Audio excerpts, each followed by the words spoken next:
This is great. Welcome, everybody. We still got another 7 minutes. Okay, so while we're here and everyone's kind of waiting, does anyone have any specific questions about anything in D&D? Or running a game? Since you're all kind of dungeon masters, I hope you're a little bit vocal. Otherwise, this is going to be really, really lame listening to me for 40 minutes. Okay, sure. What's your question, Holmes? What's the best way to keep your players on track and not to have them branch out on tangent conversations? What's the best? Okay, so the question is, what's the best way to keep your players focused, right? I think it's engaging your players right from the top, right? There's a lot of things within D&D, and I'll talk about a couple of them when we kind of go into it a little more. One of them being dead air, right? I think that's kind of the biggest game killer around, is all of a sudden the DM is flipping through pages trying to find information, right? Like players are players and they'll do player things that are very unexpected, but I think there's kind of like some tips and tricks that you can do to limit the amount of conversation. So in your specific example of, hey, my players are talking too much in role playing, they're having a really good time, but I want to drive the story forward, right? Like, they're not role playing, they're just talking about. Oh, they're randomly talking about anything else? Yeah. I literally stop my game and I just stare at all of them. It's okay. So just so you know who I am. Okay, so I don't know what time it is right now, but we'll start anyway. It's 5:02 and people are still coming in. If people are randomly talking about whatever and they're kind of losing focus and having side conversations in the game, I dead stop my game. I will just sit there and wait until they're done and just kind of look at them, because when you're, hey, Angelo showed up. I just have to make fun of him once. Hey, Angelo. If they're having random conversations about stuff, obviously they're not interested or they're losing focus in whatever game that you're trying to run, right? When that kind of happens and they have little tangent conversations, I find it very disrespectful to the other players, right? It's a group game where there's 5 or 6 people kind of coming and playing at the same time. And if you have 2 people just kind of having their own little side conversation, I think it's really disrespectful to the other players at the table, right? Because everyone's taking and volunteering their time to play in your world or the world. And if they're not that interested in what you're doing, yesterday, I don't want to, like, there's hopefully nobody from my game yesterday. Good, I can talk about it then. It's not a problem. A couple people said they were going to show up, so I'm just kind of making sure. So I was going through like a monologue-y thing and giving lots of information, and 2 people just started talking. I literally just stopped talking and sat down and just looked at them like, hey, whenever you guys are done, like, we can continue the game. And I think that's kind of like, yes, it's calling people out, but if they're kind of wasting your time and wasting the rest of the players' time, and that's also something that you can go through in your DM intro, right? And I think there's a couple things that people can do to alleviate a lot of that stuff, right? Because if I'm sitting at a game and things kind of get boring for me, yeah, I'm going to stare off into space, right? And I'm going to kind of lose focus. What's up? How are you able to do that when me and my friends moved to a digital space? Yeah. Just kind of because with COVID it was hard to meet up and then we Yeah. ended up moving to different places. How can you keep the players engaged in a more digital? Okay, so when I started DMing, and this is like literally 3 years ago, like I DM'd when I was a kid, right? I played Redbox, I'm like 50 years old now. So I only started playing again D&D when COVID came around, right? I had no idea that the online community even existed. Like my goal was find an online community that eventually will turn into like a real life community that I can go and play in person. So when I started DMing, just volunteer DMing, for Citadel Geek, which runs like weekly AL games. I was doing them and kind of, I treated it like a radio show, right? Like, I guess if I have a virtual style, is treating it like a radio show. The best advice I could ever do is run a fast game. If you have dead air in your game, especially in a virtual platform, people will be watching the TV or open another window and watch something else, and they'll have their mic on mute. If you notice that people are kind of like not engaged in your game, that's when I use NPCs. Like the NPC for me is one of the biggest tools that you guys can use to direct your storyline as to where it's going, give player information as to what answering questions, and then if things start kind of going off the rails and players are going in a direction that you weren't planning for or don't have time and that kind of thing or losing focus, I get an NPC right at them and having a conversation with them and literally calling them out and going, hey, so what do you think about this? What do you think about that? I think if you engage the player right off the top, you can alleviate some of that. Some of the times you're dead though, right? Like it's not gonna work and your game's going sideways.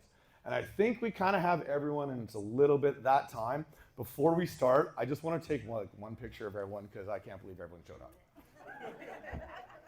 Like it's kind of awesome for you.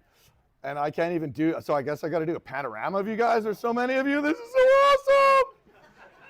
Honestly, like I'm a kid in a candy store. I do this for like my 14-year-old self, right? I was a kid that would play D&D by himself at 14 in my bedroom because I didn't have any other players that wanted to play with me, right? Like no one really kind of enjoyed D&D in my community, and that was it. Okay, so I'm going to start. So hi, I'm Jeff Arneson, aka DungeonMasterJeff, and welcome to the Dungeon Master Academy. We're going to go over some basic tips and tricks, DMing both virtually and in person. Apparently I'm my own sound guy as well. And if it's too loud or you can't hear me, just let me know if it gets too annoying. We're going to leave some time at the end for a Q&A. So I'm going to do about half an hour of talking, and then the last 10 minutes will be Q&A. And at the same time, if we start going through things and you're like, hey, what's that about? Or I have a question, raise your hand. I'll repeat it to the audience and we'll go through it. Because I think it's more important to be interactive with you guys than me just sit here and spew, right? I recently wrote a Dungeons & Dragons adventure that's for everybody that I'm premiering here at the con. It's actually Angelo from Unite the Factions' fault. He told me about the Dungeon Graph program, which legally lets you write Dungeons & Dragons adventures that you can present to your friends. I thought that was super cool. So I wrote that, and it's for free. You can have it. There's a QR code, and there's a 100% discount on my Instagram. I'll drop a link at some point with this video on it, somewhere in there, and you'll find it eventually. I want to try some today and focus on what you guys want to run versus what I run as well. So just with a raise of hands here, who is completely new to like dungeon mastering and GMing and has never done it before? Oh, okay. But you've played D&D or you've never, okay, so you're at the point where you're the player and you're kind of like, okay, I want to DM now, right? Now, who runs homebrew and only homebrew games? Okay, now who runs published adventures like hardcovers or, so we got a little bit of both. Okay, last question, who runs one-shots? Most everyone. Who runs campaigns? Wow, we got like the mix of everything. This will be great. Okay. So this is how I approach the game, and this is what works for me. And I just want to do a disclaimer right now. I do not want to offend anybody, any DM, any writer, any content creator. Everybody has their own style, and that's kind of what makes D&D awesome. Things that work for me for whatever reason, but might not work for you, and vice versa, right? Like there's some things that I go through and I'm like, this doesn't make sense, I don't like this, but that's my personal choice. And I think that's really important that everybody has a choice as to what they want to run. And I don't want to offend anyone because I kind of say some things that aren't positive, I guess. I'm just trying to be nice and honest with all of you, right? Okay, so when I first started DMing for my home group, and that was like 3 years ago, I guess, I watched all the YouTube tutorials, right? They preach the same things. Number one, don't try to be Matt Mercer. You can't, right? That was always the norm. That was the biggest one by far, right? Engage your players. Like things that we've kind of talked about. Take improv classes and vocal lessons. You know, make your players the star of the story. Use the players' backstories to interconnect with the storyline. Use music. Use terrain. Become a cartographer or to use maps. How much do you prep? How little to prep? I watched all these things and I'm like, this is way too overwhelming at the beginning at least, right? And then I started kind of, you can do all of these things that tutorials was talking about, and I was running my game, but my game was super clunky. That was kind of the problem I had, was I would start off and it would go great, and then someone would ask something and it would kind of go off the rails in between areas or in between NPCs, and I like running a fast game. That's kind of what I do. Now, all of you, what do you think creators a game? Like in your experience of running a game or as a player, what don't you like a DM doing, or what happens? One of the big ones for me was having a game master that took the attitude of players versus me. Oh, so adversarial, right? Because we see that all the time where players are kind of like, okay, we're going to team up on the DM, and it's a very adversarial versus the DM just kind of like opening the world and players being with it. Okay? Yeah, homie? Oh, yeah. Because of the programming of the AI computer, and also, yeah. Okay, so he was talking a little bit about AI computer. My personal belief on AI, I think it's good for art. That's about it. the writing aspect of it. I've used it, okay, so personal story, I used it a couple times just to see how it would go. I put in, give me a domain of dread with a bad guy and an anti-villain, and like his prison is his own torment. So it came up with this great thing, and I'm like, oh wow, that's awesome. Well, let me tweak it a bit. So I put in like different information, and it literally gave me the same script again. So I think it's good for like brainstorming and those things. Personally, I think AI within the creative realm is only hurting us, right? If you look at an example, I come from show business, I do entertainment. So if you look at American Idol that started 20 years ago, that literally sucked up all of the songwriters for everything. Like there aren't that many good songwriters left within the entertainment industry on a big mainstream. So I kind of like think about it the same way of like automation within the automotive industry. All the workers left, they didn't have jobs. It's gonna be the same thing for writers. It's gonna be the same thing for artists. If you even look at the last release that Wizards did, they got in trouble for using AI art. You know, now at the dungeon craft level where we are allowed to write for everybody and publish it, we actually have to say whether we do AI on anything, which I think is really important to distinguish between the two. My module that I wrote, that's 20,000 words of my own stuff. Like I didn't use any AI for any creative brainstorming or anything like that. I think that's kind of my biggest problem when I'm DMing and as a player that bugs me the most, dead air. That literally is the biggest table killer I have ever seen and ever experienced, just because you're trying to envelop everybody into your world, right? You're trying to paint the picture in your head and describe it to them. You're trying to engross them within the table. If a DM takes more than 5 seconds or 10 seconds to figure things out, you're gonna exactly what happening, you're gonna lose your table. They're gonna lose the connectivity between it. And that kind of makes it the hardest to get back. So what are the DM responsibilities to me? Describing the setting, right? So you're using the five senses of your environment. I notice that most people just go, you see this, you see this, you see this. A lot of people forget to connect with people. I think you need to use all the senses. That's great that you see it, but what do you smell? What are you hearing? I think those really help get people into your environment of not just, oh, I see this, and you're describing a vague picture in somebody else's head versus, oh, it smells like iron. Everybody knows what iron smells like. It smells like blood. It smells like rust. Using the other senses to pull your players in is huge and helps, right? Second thing is getting your players to narrate their actions, right? Me as a DM, I ask the players what they want to do. Like, give me a detailed description of what they want to do and then roll the dice. And then I adjudicate what their actions are. This is what you wanted to do in your head. Okay, if you're successful, great. You followed your path of what you just spoke about, and I'll add a little bit of context in it at the same time. If you miserably fail it, well, I know what you wanted to do now, and then I kind of reverse that action at the same time. You're also responsible for role-playing all the NPCs and role-playing all the monsters, right? And adjudicating the rules. I think that's kind of one of the biggest ones, and some of the biggest problems I've seen at other tables is inconsistent ruling, right? If you're playing one rule set, you kind of have to explain that rule set. Yes, you are the god of your game at the same time, but you're providing it to the players, right? You can adjudicate what they're doing, but at the same time, you need to, like, I go by the rule of cool. Like, you come up with something really cool in the game that kind of breaks the laws of raw at the same time, I might try to find a way that it works, right? Because everybody wants to do something cool in your game. Like, tell a story that, I think one of the favoriteest things I ever did during a game that kind of blew players away was I was playing like a sorcerer guy, so at the end of my turn, I dimension doored myself 500 feet above the party into combat. Everyone's like, what the hell are you doing? I just watched Rain of Fire the night before. Anyone seen that, right? Dragon movie, da-da. So I'm like, hey, we're fighting dragons. How can I Halo jump? So literally, I'm like, dimension door, go through 500 feet up. Everyone's like, dude, what are you doing? I'm like, just wait.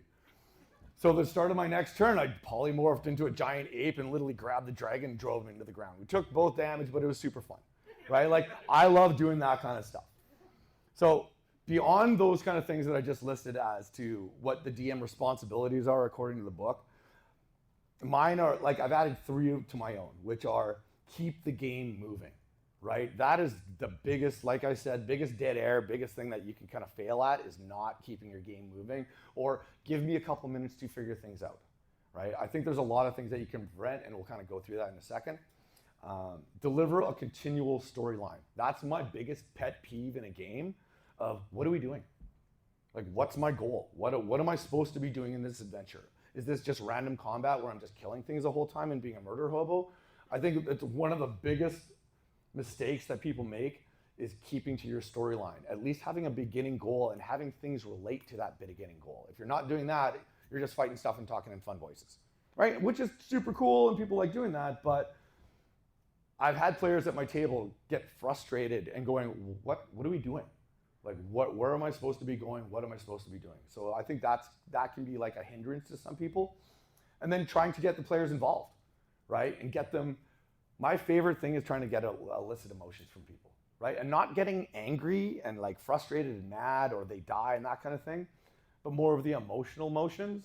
I think one of my best stories by far, we're playing an adventure where all the familiars in the town get kidnapped, right? By some evil blah, blah, blah. So the goal of the adventure is go save the familiars.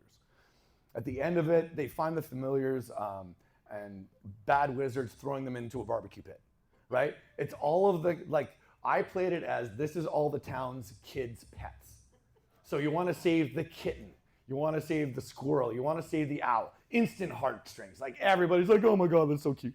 But then when they see them getting tossed into a fire pit, there's stakes involved all of a sudden. Everyone's like, oh my God. So one player decided to sacrifice himself to save the squirrel. He ended up dying, like dead dying. But that was his choice that he made during the game. So I played it as all of the familiars went, picked him up, and did a funeral march with him carrying him back to the town. Everybody cried. I was like, I couldn't have been happier, in all honesty. There's one, and he loved it because he had an epic death, right? And that was kind of like, for me, that was kind of one of the best experiences I've had of like, there are people crying at my table. Like, that's kind of awesome, right? Okay, so my first tip for all of you, focus on your game. Remember, it's a game. Yes? Going back to the emotional thing, how do you make sure that you're getting to feel the right emotions? Because there's a fine line between an emotional situation that makes them cry and an over-the-top situation that makes them laugh. Yeah, okay, so I talk about that a little later, but since you mentioned it right now, I'll kind of discuss it. So one of the things that I do when you first, like, we'll talk about a session zero in a little bit. We'll talk about like game prep and that kind of thing. So when you're at the table and the first time in a drop-in setting, you don't know any of your players. You don't know what their triggers are. You can still give trigger warnings, which are like, hey, I have a phobia to this, or I'm entrapped in this. And it's trigger warnings because you never know in this day and age what happens to people, right, at the same time. I hand out a sheet to everybody and I go, hey, what are your, there's 3 pillars of play to Dungeons & Dragons, right? There's role-playing, there's combat, and there's exploration. I get them to rank those 3 in order of what their personal preferences are. Then I take those 3 and go, on a 1 to 10 on your fun scale, rate them. Like, what's combat? Oh, some people love role-play, but they hate combat. So I kind of look at that and get them, and then I ask them, do you have any phobias? And that's why I hand out a piece of paper, because that's really something that's very touchy to people and very personal. I wouldn't want, I'm very open about myself and I really don't care what people think about me. So I'll tell anything. Obviously I want to like respect people's privacy at the same time. So I'll go, if you have any phobias, put it on there. I take all these sheets then and I kind of have a cheat sheet and go, hey, okay, this person loves roleplay, this person loves combat, this person doesn't like this because of this reason. So I think that's a good way to identify people at your table that you don't know. In a situation where you know all your party, I think it's a little easier because they're your friends, right? There's a little more leeway with your friends of, you know what they like and what they don't like. My home group, we've been playing together for 2 years every week. I know everybody at my table, and I know one guy has ADD, that if we steal something from him or he feels like unjustly rolled at or something like that, he'll literally walk away from the table. So we're very, very conscious of other people's phobias and what they do because it's kind of a big thing. Emotions, like that's a really good question because emotions are tough. You don't want to pull the wrong ones. So it's you got to know your players, and unless you're kind of like, when I pull those emotions with that table, I knew of a couple of players, right? And it's a really, really fine line where I give my warning in that game of like, hey, there might be some bad stuff happening to small creatures, right? And yeah, you need to be honest about some stuff. Otherwise, halfway through your game, someone's going to get really offended and leave, throw an X card on the table or a safety card on the table, and it's not going to be a good experience. It's a game. Everyone's supposed to have fun, right? You're trying to elicit the emotions at the end of your game. Halfway through the game, you got people crying, you're probably doing something wrong, right? Or it's too traumatic of a game. Like, again, this is D&D. It's supposed to be fun. It's supposed to be like, they're supposed to have serious moments in it, of course, because everyone's watched Critical Role and seen people die and like cry at the table and hugging each other and all that kind of stuff, which is really important, but they're all friends and they know each other, right? So I think it's a fine line, but very good question. Okay, so again, focus on your game. Remember, it's a game. Yeah. Going back to like you said, like defining the rules. Like, what do you do if a player might try to be the one that takes over making the rules, like a munchkin who's looking through every obscure supplemental to try and make his character as powerful as possible with broken rules? Is like, but it's in the rules when you tell him that. It's like, yeah, but it's a supplemental, so. Okay, it depends on your rule set you're playing. Right, obviously. When I do my DM intro, I'm very, very honest about, hey, we're playing Adventures League 5e, rules as written. If you're making your character, it has to be point by, right? Like, I set defined examples of what they want to do. If people are trying to break the game and be the superhero, sometimes I let the player do that and I just punish them in the game. Like, I will punish them in the game and make it no fun, right? Of like, hey, if you want to be the superhero, well, I'm going to pick on the superhero. You're the biggest, strongest person in the party. You think you're Superman? I got kryptonite. You're the DM, right? There's lots of ways. Like, and an example, I've had people that are OP players, I'll poison them. All of a sudden, you're rolling a disadvantage for everything. Or I'll give them a couple levels of exhaustion from a trap. Good luck. Have fun with that. Like, I can tone down your player instantly. Or I can bring a player up at the same time, right? There's a lot of mechanics that people can use to do that. I think another thing that you can do when you have players at your table that are OP, raise your monster level. Start adding things to your monster. It literally specifically says in D&D and that you can change anything you want to. Right? Make it into your own. I think that's one of the biggest things that I do for players. Go ahead. How do you avoid dead air? I'll get into that in a bit. Yeah, it's a show script. Go. Yeah, like example, oh, it's a mutant. He has 4 arms instead of 2. Or, hey, he has 3 tusks. Or, hey, this one has 2 heads and can take this one. Literally in my DM intro, I go, every monster in Dungeons & Dragons is different. You will only frustrate yourself if you say to me, that monster can't do that. Prove me wrong, right? Like I've run into especially in online, you kind of get into the situation where you can see people typing away and finding out what their immune abilities are and da-da-da-da. I change everything, but within the context of my storyline. I think that's the important thing, that you can go and flip something from like fire damage to cold damage, but if they're living in a volcano, how does that make sense? Right? You have to kind of keep within the parameters of what your storyline is already, but I think there's a lot of things you can do to flip the game on people that are unexpected, right? Because if you're just going through the same, oh, it's a fire giant. I know it can do this. I know it can do this. I know it can do this. Oh, but I'm a fire giant, but I can do this. Like, I remember once I made a hill giant, a mage. So he had hill giant people with him, and there was a mage. Right? He had like low-level spells, and the player got really mad at me. He's like, hill giants can't do that. I'm like, why not? Well, it says in the book. I'm like, what book are you reading? Like, it says I can do and change anything. That it's a modification. I'm not increasing the CR. I've taken some stuff out to add some stuff, but at the same time, it was like, oh, but he can't do that. Well, again, you're going to frustrate yourself at my table if you do that. Okay, so remember, it's only a game. The biggest advice I can say for new DMs, run games. Even if it's at home by yourself. Like, I used to, as a kid, I would sit there. Cats are the best dice rollers, by the way, by far. Like, they are. Like, throw a dice there, and he'll, like, chase it for him. Oh, look, natural 20. Woo!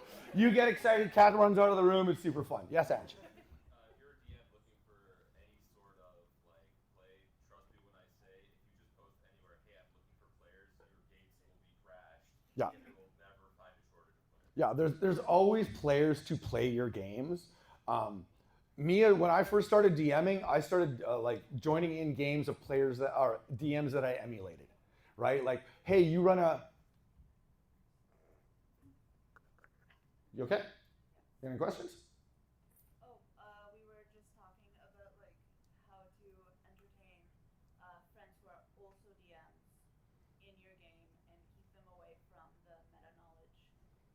how to keep well, if you're coming in as a player, I just kind of shut them down. Like if they're trying to meta, I think those are two kind of different kind of situations that you're talking about. Players that metagame, they kind of like talk out of character. Oh, my player should, I know this, but my player doesn't. I don't care that much. Like if you want to win at D&D that badly, okay, right? For me, it's a game, right? And I kind of keep thinking and put that out to the players. This is a game. If you want to win at D&D and be a superhero, great. You probably don't want to play at my table then. And realistically, I probably don't want you at my table either, right? Like it's a mutual thing as well, right? It's not a one-sided of like, I'm here to make everybody happy, yes. But at the same time, if you want to be the superhero and you want to make it about you and be the star of the show and be the rules lawyer and kind of question everything I do, how is this a game anymore, right? That doesn't sound like fun for anybody else at the table. Kind of referring back to that of like, hey, there's 6 people at a table, not just one player. I kind of go through the DM and I'm very confident about myself of like, no, like that's great. You think you know the rule set. That's awesome because you're building an OP, because that's usually what it is like someone's building an OP character and trying to kill the game. That's up to them if they want to do that, right? It's not a game I like playing in. I don't see any other people like playing in that game. There are OP games where everybody's an OP, and that is the only way that kind of works. Rules lawyers are really tough to deal with. They are. Like, they're going to be stubborn. It's like kind of telling somebody to change their political view. It doesn't make the game. Does it? Hey, and again, to each their own. Right? Like some people like playing OP characters and being at an OP table and the DM makes a crazy adventure for them and it's really, really tough, like 2-minute annihilation or something like that. To each their own. That's not my thing. I don't like playing that way. But some other people do, so there's nothing wrong with that, right? I think you need to, what time are we at? That's another question, because I keep answering. 12:22. Thank you, I got 40 minutes, 20 minutes left. Okay, so I'm gonna start buzzing through things really quickly, otherwise we're not gonna get through any of my content. Okay, there's 3 types of games, two types of games that I saw before. There's a railroad style, which is very linear. Area A, Area B, Area C, Area D. Super easy to DM. Typically that's a one-shot, never a campaign or anything like that. They're like a dungeon crawl. I don't like running them. I don't know many players that like running them. Typically, you'll see them in a one-shot in Adventures League, right? There's an open world concept, right, where players choose their own destiny and go to whatever area they want to, and then the storyline has to go along with whatever area. So basically you're taking clues or whatever builds your storyline halfway through and placing it in other places depending on what the players are doing. It's really hard to DM, extremely hard to prep, because there's so many options as to where your players can go. It's an open world concept and can kind of ruin your game at the same time if you're not overly prepped. I would only suggest this doing in campaigns. Doing one-shots in open world is really, really tough unless you kind of, like, I do it in my game because I wrote it and I know the whole thing off the top of my head. If you're reading somebody else's and doing it, doing one-shot adventures, and that is really tough. So what I do is I kind of came up with something really stupid. It's called, I call it a choose your own adventure. Everybody knows what those books are. I know I'm dating myself. Anybody who doesn't, it's basically, you're the star of the show. You get to a certain point, hey, you have choices. Turn to page da-da-da-da for this, turn to page da-da-da-da for this, change for da-da-da-da for this. I think that's a lot better of a style to do. So it's best described as that. Your goal is trying to make choices for your players, right? So you know where they're going at the same time. Think of it as giving your players specific choice moments or chapters in a book, right? So that you as a DM can prepare those choices. So using my adventure as an example, I fast forward them right onto the ship. They've met the NPC, they're doing all this, and I give them choices. You can either go through these doors, you can go through these doors, you can role play with Gimantis, who's like my main NPC. You can, there's a couple activities that they can do, but I give them choices. I hate starting a game of, hey, so you're sitting in a tavern and some dude comes up to you and blah, blah, blah, blah, blah, and tries to hire you. I like fast forwarding all that stuff. I think that for me personally, again, I don't like doing any of that. I put players, you're an existing party. If you don't know each other, I kind of build that into the storyline. Where in my game, as an example, I'll give them, hey, so you've met the captain, you've been hired for this is your adventure goal of what you're supposed to do, you can see this, you can hear this. You have all these options at the same time, and it depends on where the players want to go from there. Now, I'll go and prep those areas because I've given them their choices, but I know where they're going. So it's different than like 3 doors leading to the same area, that's just a disguised railroad. Players see that a mile away. I remember trying that once, and player went, bullshit. And it was true, right? Like, but you can make as many choose your own adventure option choices as much time as you have to prep. And I think that's what I like about it the most of, hey, I can give you 8 places to go to, but if I don't have time to prep 8 places to go to, maybe it's gonna be 2. But still, those are choices. So giving your players choices, I think right off the top, gets players involved. And then, oh, they have a goal all of a sudden. It's not, oh, we're gonna start off the game, let's do some character introductions. Everyone talks about their character, that's great. NPC comes up, has a little bit of a chat. And you're waiting for one person at that point, who's the face of your party, to have that conversation. What are the other 5 players doing? Waiting for something to happen. There's no involvement. You're not an ensemble at that point. You're one player with the DM having a conversation and everybody else is kind of listening. To me, that's boring. I don't want to play in that game. Like, I understand that's the concept and that's how D&D started and is traditional. I don't like starting games that way. I think you get everybody involved. Well, hey, you have a choice now. What are your choices that you can make? And as a party, what do you want to do? Do you want to go role play? Do you want to go explore? Or do you want to go kill stuff? Right? I think if you give the players choices as to what they want to do, it's a better way to go. Yep. How would you introduce those choices at the beginning of the campaign? Read my adventure. I know, I'm like, okay, so I'll probably get in trouble from the DMs Guild at some point, right? Because I broke their style guide a bit. Of like, they say, hey, you should only have this much box text and then role play the rest of it. I don't like that. I don't think that works for my games. So what I do is I redo the whole thing. So if you actually look at my adventure, there'll be box text, bullet point notes, and then another box text that literally gives you, and I'll describe it in like 2 seconds as to what it is. But that, I like fast forwarding everybody into a game. Put them right into the action. By far my favorite way to start is I give them a spiel, roll initiative, we're in. And you're fighting something, like something is happening. And even if it's a hologram illusion or a dream sequence, but it gets players involved right away. And I think if you're not getting them involved right away, a couple of people sitting at your table, they're gonna have a little chat conversation about this, they're gonna be looking off to the sky about that. It just doesn't flow better, right? Session 0, does everyone know here what a session 0 is? Yeah, does anyone not know what a session 0 is? Okay, you guys know, there's some people, that's fine. Okay, so a session 0 typically is something, if you have an existing home group, where you all get together before any gameplay is happening, hence it's the session 0, it's before your first session, right? Players will do character creation at that point, they'll introduce their backstory to the rest of the party, they will introduce it to the DM, players will kind of give their expectations for the campaign or the game that you're playing for that day. DMs will go through player etiquette, player explanation of what the safety tools are. Does everyone know what safety tools are here? Does anyone not know what safety tools are? Okay, so anytime that you're playing a game, and this is really important what people do, I have like it's usually called an X card, but I do a green card, a yellow card, and a red card, like stoplights, on the table. And part of the DM speech that you give is like, hey, if there's any, you give your trigger warnings, you say there's an emotional value to it. If there's, because you don't know what's going on in people's lives. So I give and everybody does this is standard for organized play. Anytime that you'll deal with a professional DM or UTF, like Unite the Factions, it's if there's something that you don't like in a game, pull one of the cards. So if there's something that bothers me in the game, whether it's confinement or abuse of alcohol or anything like that, you pull a yellow card going, hey, I don't feel comfortable talking about this.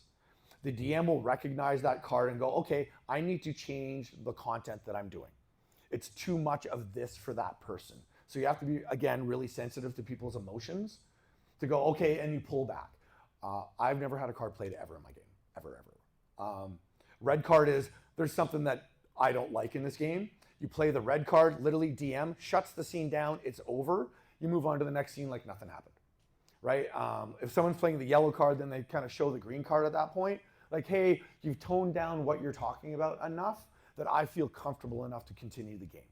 It's really an inclusionary thing more than anything to make sure that you never know what's going on in people's lives, right? Like my life could be, it is sometimes, like a living disaster behind the scenes. There's other things that go, well, everybody's life is like that at some point. You don't know what's going on or what would trigger somebody. So it's just being sensitive to everybody else. So I talk about that. Then I go over my rule set. Like, what rules are you playing at your table? Are you doing raw, which is rules as written? Do you have homebrew rules that you're going to be adding in? I think if it's really good at that point to go through what your rule set is and any questions that your players have in a session 0. What I do, and who's bringing snacks? That's literally one of the most important things. I make a cheat sheet for this, right? Really, really simple Excel cheat sheet, rows and columns. So I'll make enough rows for all the players, and then I do columns for all of their information that I need. And I kind of do this for 2 reasons. A, if I just go to a player and go, hey, introduce your character, half the information that you're telling me I don't need, which is great, but there's information that I need that you're not giving me. And also the second reason, especially with new players at like convention style table, when they're picking up a pre-gen, if I go, hey, what's your name? You know what your name is. What's your AP, HP? What's your AC? What's your passive perception? They need to look at their character sheet to find this information. Then later in the game when I'm going, hey, what's your AC? They know where it is on the sheet faster. It's not a, hey, give me a second to figure that out. They know where all this information is then at that point. I think that's a really good. So that's a session 0 if you have the time to get together with your group. If you don't have the time, it's going to be in a convention setting. So what I do is what I talked about before. I'll give them the sheet of put your player name. Here's the 3 pillars. Rate the pillars. Put a personal value on that. Give that back to me. And then I ask them very, very specific questions. Player name, your player pronoun, your PC name, your PC pronoun, your race, your class, your level, your AC, your HP, your speed, your dark vision, your spell DC, and your passive perception. I tell them, give me all of that information so you know where it is on your sheet, and I have that, and I collect it, and it's a spreadsheet. And then I just put the information in. When I take the player sheets back of their personal preferences, I leave an extra column and go, oh, they don't like this, they don't. It's more of like trigger phobias than anything else, or who wants to be the face of the party and loves role play. I leave one more column. So I'll go, hey, player, give me this. Now tell me your backstory. And then I sit and listen because I have all your information now that I need. You're telling your backstory to the rest of the players and me. And then that gives me the opportunity to go, oh, there's that one thing in your backstory that makes sense in my adventure. And that's how I pull you as an individual player into the storyline. Going, okay, you're a half-orc. Okay, or you're all a part of the same temple. Something like that is an easy way, especially when you literally have 2 minutes to meet your players before you're running a game, to pull a little bit of information. It's literally a sentence. Nothing bigger than that, because then you're trying to incorporate a player's backstory, an individual player's backstory, not a group ensemble, into your whole story. And that it gets away from the ensemble, makes it about that individual player, and that makes it tough on everybody in the game. Okay, so my cheat sheet has all the columns. I've kind of talked about that. I hand the players. I've talked about that. I kind of explain what my DM style is to a certain point, but then I ask the players, what DM style do you want? Like, do they want a railroad or do they want an open world? Because some people, they don't want to think and they just want to play and go from area A, B, C, D, and that's what they want. I think you really need to change your DM style as to what they want to do. I was asked, I don't know how many times, hey, what's my DM style? My answer is, well, what kind of game do you want to play? And I win everybody over that way. Of like, oh, I'll play in your game without even saying anything. Because I'm like, they can tell I'm here to adapt to you. It's not the other way around. I'm here to build a world for you to play in, and I want you to have a good time. And that's all I really care about. Like, there is no right way to RPG. Whatever you are doing and your players are having fun at your table, that's all that counts. Nothing else. If everyone's having a good time and walking away going, oh, that was a really fun session and we had a really good time playing with you, you've won. And the players have won because they're having a good time, right? So remember, again, it's a game. We're playing games. Yes, it can have serious notes to it, but we're supposed to be having fun. And that's my kind of rules to success.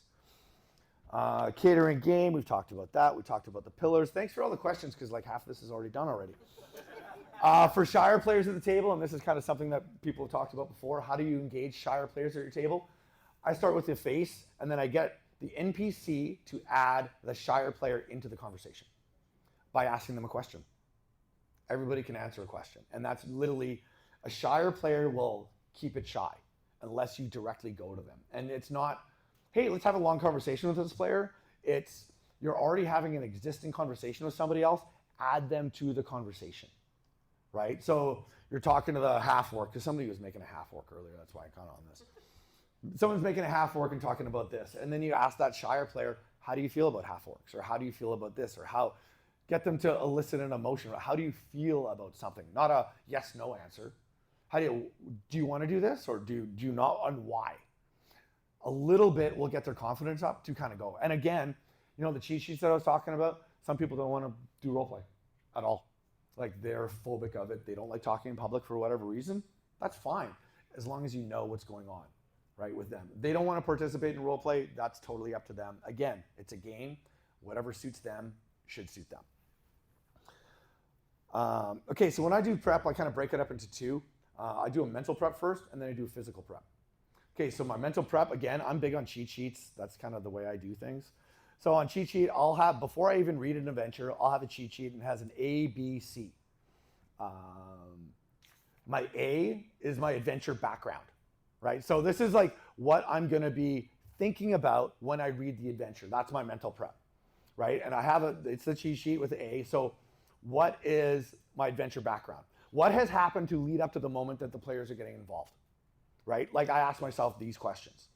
What is the motivation of the antagonist? Like what is going on, right? Good example of that, like literally an adventure background should only be a couple sentences of the antagonist's backstory on what's happening in the location setting.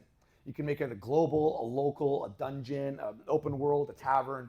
A good example, okay, a vampire has taken over a kingdom and uses the lands as his feeding grounds. Literally, that's Curse of Straw, right? That's Ravenloft in a nutshell, right? A wizard has taken residence in a mega dungeon and collects rare artifacts. That's Dungeon of the Mad Mage. Those are very, very simple adventure backgrounds of what's happening before the players start joining into your world. My B section literally is the beginning goal. What is the goal of the adventure? Using pop culture examples, explore strange new worlds. Seek out new life and civilizations. Bueller? Really? No one? Go out to where no one has gone before. Like literally that's, to me, an adventure background. That's my B. Right, so in a D&D setting, it's save the town, purge the temple of their evilness that they have. In my adventure, it's literally safely escort championship livestock back and forth to the rodeo. That is my adventure goal. They got to look after giant space hamsters and giant space swine that they need to take to the adventure, but that is their goal, right? I think bad ones in this, kill the bad guy, you know? Find the MacGuffin. I think those are examples of things that happen to your adventure.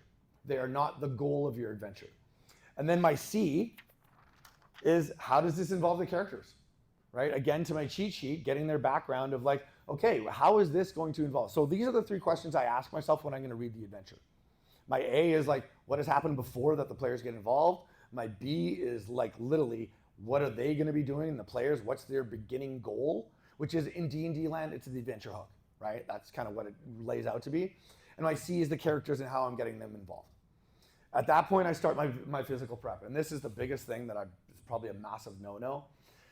The D&D writer in me hates the DM in me. Okay? So, this is how I accidentally kind of got into this. So, I'm one of the BMG DMs, and BMG is a Baldwin Games that run all the VDD weekends for Wizards of the Coast. Like every month they'll have like an online. I'm one of those DMs that gets paid to do it. A lot of the times, the adventures that we get are unfinished and need playtesting still, especially the premier stuff. Be quiet, Ange. You're one of the writers. Yeah, he's just making fun of it. So what we would do is a bunch of us DMs would literally get together and playtest it and kind of come up with, hey, this works, this doesn't, this. And I found the easiest way for me to do this was I would literally copy and paste the whole adventure into a Word doc. I would kill all the formatting, and I would literally make it into a Word doc. And everyone's like, oh my God, what are you doing? Okay, so I did this for a couple of reasons. One, I didn't know this at the time, but all D&D typeface is light. So when you print it off, it's super light and it's super small. I'm old, I can't read, I need big fonts, right? Like, this is not an example of what you'll see in D&D land. It's about half this size that I can never read. It's true. The second one is I don't like, and this is my personal thing again, I don't like the way D&D adventures are laid out. I think there's too much information in too many sections to try to grab them. What I do is literally, because sometimes monster stats are over 2 pages, you have background information over here, balancing the parties over here, you're flipping through 80 pages to try to figure out what you're doing. Again, dead air. I literally extract all of that information. I know people are cringing at me right now. I extract all that information and literally I put it into like separate docs. So I literally have per area, these are all my monster stats, this is how I balance my adventure, this is what I do for this. All my traps, all of that, I take it all out of my show script, because that's literally what I start making then. So I will take all that, and the third reason, sometimes the adventures don't make sense to me. Hey, personally, and I always say this, personally, I don't ever have a random encounter. Ever. In my opinion, if I have a random encounter, I don't have enough content that deals with the storyline. If you're at a volcano, all of a sudden some Gith pirates just come attack you, why? Like, there has to be purpose. But that's me and how I run things. So when we were playtesting all this stuff, sometimes I'd run into this doesn't make sense. Like, why is this here? And it seems like filler. So I'd take it out and I'd substitute, or I'd modify it into something that would make sense to the adventure. So those are the reasons that I did it, and some people get mad at me, and I don't really care, but it is what it is. Okay, so then I start reading the adventure, right? So I'll read their backstory, I'll read the adventure, blah, blah, blah, blah, blah, and I make it up to a point where I can give players a choose your own adventure option. So I don't, like I said, I don't just do the box text. I literally take all of that information in my cut and paste document, rework it into literally 2 paragraphs, and those 2 paragraphs I call my cold open. So I'm fast forwarding everybody into the adventure right away, right? So literally you're on the ship, you're doing this and this and this, you have a bunch of things to do already.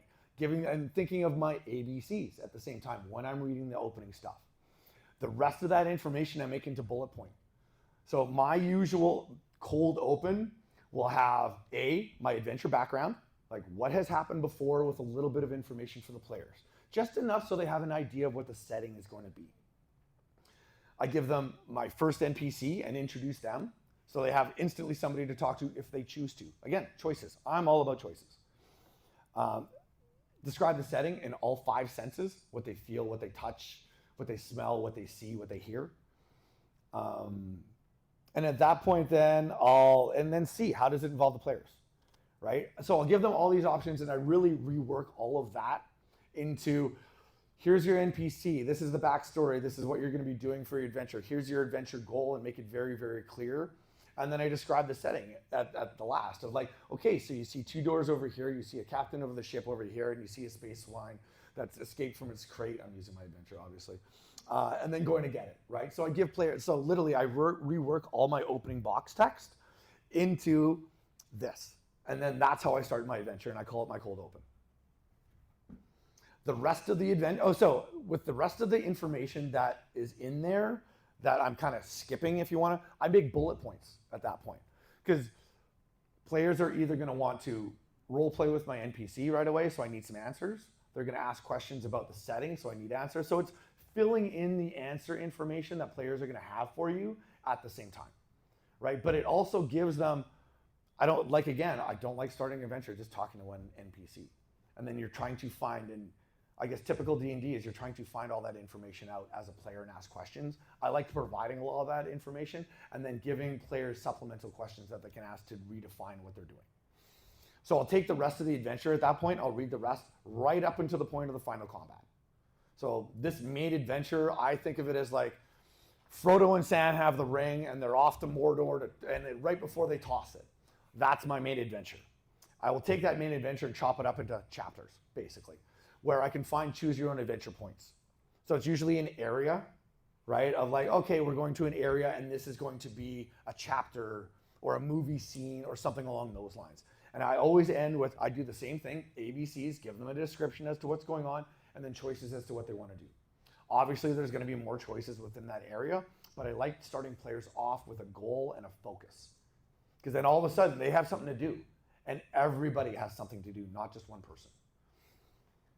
So I'll take all the extra information again, and I'll just condense it down. Yeah, you got a question? Oh, yeah, I was wondering, my friend wanted to make a scene where the players run away from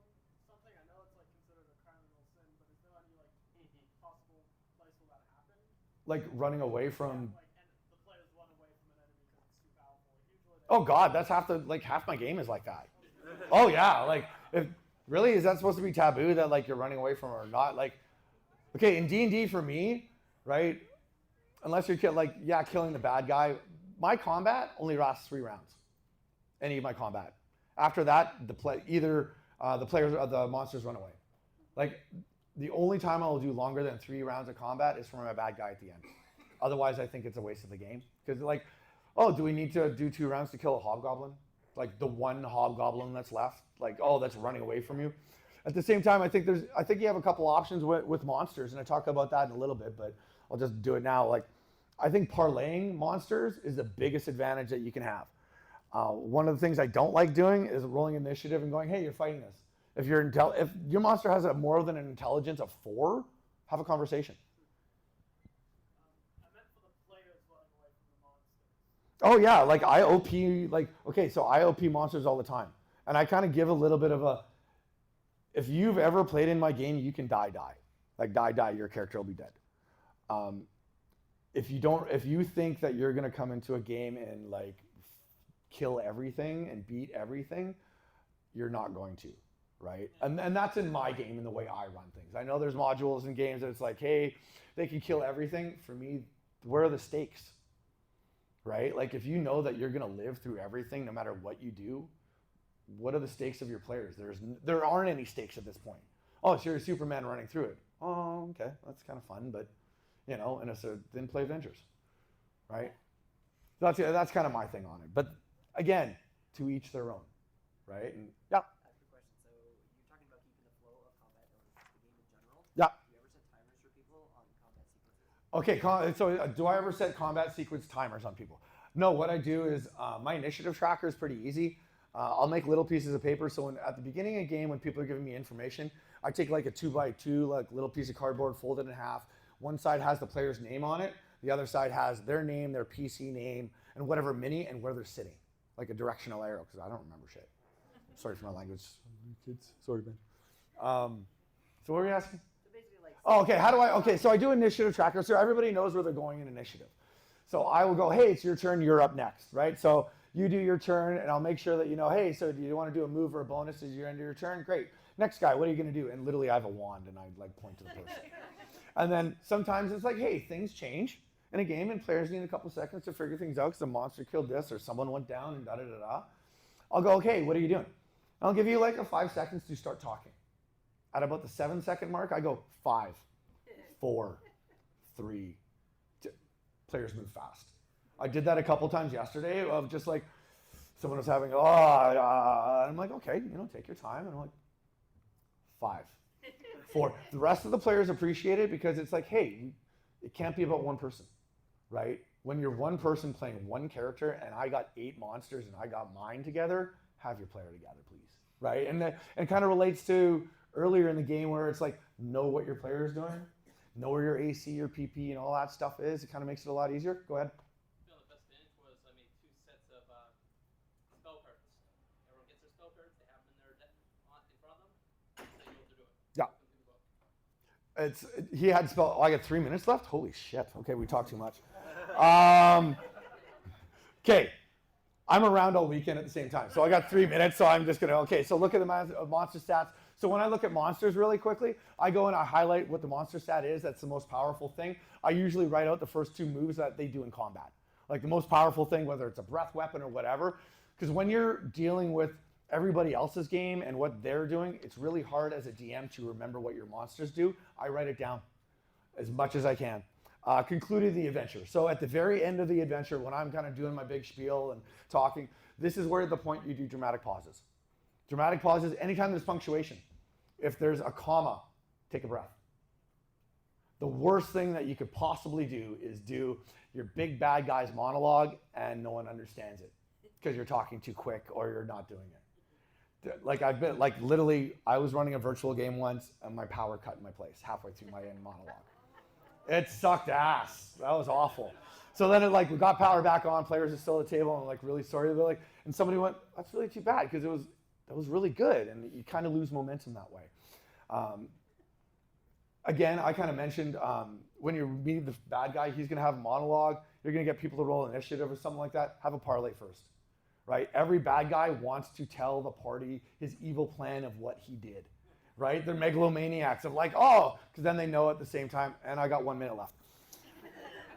Okay, so I talked to you about cheat sheets. So I'm going to do some bullet points stuff real quick.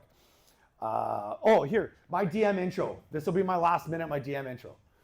Okay, so I tell, welcome to my game, the realm setting, presented by, blah, blah, blah. My name's GM Jeff, blah, blah, blah. I ask if anyone's new to D&D. I welcome to the table if they haven't, right? Safety cards, I explain to the safety cards what they are. I explain my rule set as to what it is. I explain out of combat. If you're going to use guidance or inspiration or anything like that, you need to call it first. In combat, it's the end of your turn. That's the end of your turn. Don't interrupt somebody else's turn. Talk in the third person as much as possible. I got a million other things that I could tell you, but they're telling me to leave. Thank you very much for showing up. Like, I really, really appreciate it.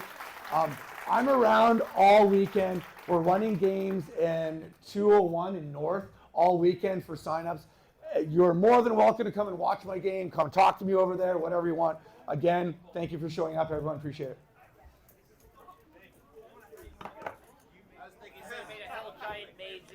It's not that a hill giant can't be. It's not that a hill giant can't be a mage. It's just that he may not be a good one. Right? No, so I did low-level spells, right?